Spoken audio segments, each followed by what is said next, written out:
নমস্কাৰ সকলোকে মোৰ মিনি ব্লগলৈ স্বাগতম জনাইছোঁ। আজি মোৰ চেলেঞ্জ ডেজৰ 6 নম্বৰ দিনটো।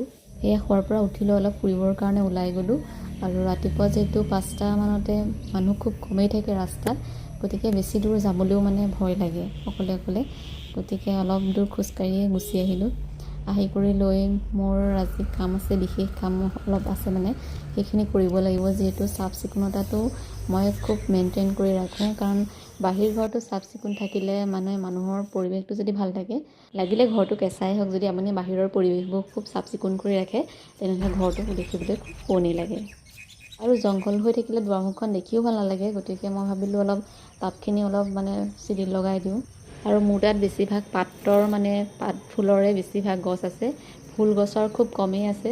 ভাবিছিলোঁ এইবাৰ নাৰ্জী ফুলৰ অলপ ফুল লগাম বুলি, কিন্তু মানে ইয়াত মাটি যিহেতু মাটি তেনেকৈ নাই, চব পাকা কৰি দিয়া হয়, গতিকে টাবত লগাব লাগে আৰু টাববোৰৰ বহুত দাম হয়। গতিকে ভাবিছোঁ অলপ নাৰ্জী ফুল অনাও নহ'ল, এইবাৰ ছিজনটো ঠাণ্ডা ছিজন যিটো সোমালেই, তাৰ আগতেই লগাব লাগিছিলে।